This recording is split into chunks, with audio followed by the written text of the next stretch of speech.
শীতকালে আরও একটা দুর্দান্ত রান্না নিয়ে তোমাদের সামনে চলে এসেছি আমি। এই যে কুমড়ো পাতাগুলো আছে, কুমড়ো পাতার ভর্তা হবে আজকে। নতুন একটা রেসিপি। কুমড়ো পাতার ভর্তা কিন্তু খুবই ভালো লাগে আমাদের, বিশেষত আমরা বাঙালি। আমাদের এইসব পাতা আর এইসব শাক সবজি খেতে দুর্দান্ত লাগে। আর যদি এই শাকটাকে সবজিটাকে একটু ভালোভাবে রান্না করা যায়, এক থালা ভাতের সঙ্গে আমাদের একটুখানি হলেই হয়ে যাবে। প্রথমেই আমরা পাতাটাকে ভালো করে ভাপিয়ে নিয়েছি। কুমড়ো পাতাটাকে অবশ্যই কিন্তু ভাপিয়ে নিতে হবে তোমাদের।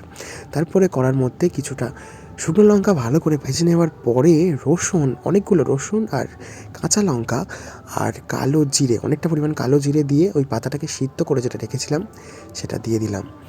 দিয়ে ওপর থেকে লবণ হলুদ দিয়ে একটুখানি ভালো করে জাস্ট কষে পেস্ট করে নিলেই আমাদের কুমড়ো পাতার ভর্তা কিন্তু তৈরি। এখানে দেখতে পাচ্ছ তোমরা, একটু লবণ আর একটু হলুদ গুঁড়ো দিয়ে হালকা একটু নেড়ে চেড়ে, বেশি নাড়ানোর কোনো প্রয়োজন নেই, যেহেতু পাতাটাকে আমরা আগে থেকেই ভাপিয়ে নিয়েছি। তো আমার পাতাটা রেডিই হয়ে আছে। জাস্ট খালি ওইগুলোর মশলাগুলোর সঙ্গে জাস্ট খালি কষে নিলাম, ঠিক আছে? এটা কিন্তু দুর্দান্ত লাগে ভাতের সঙ্গে। আপনারা বাড়িতে অবশ্যই একবার ট্রাই করে দেখুন। মিক্সিতে আমি ব্লেন্ড করে নিয়েছি আর সরাসরি আমি ভাতে পরিবেশন করব কাঁচা লঙ্কা দিয়ে। জাস্ট দুর্দান্ত লাগে, অবশ্যই ভালো।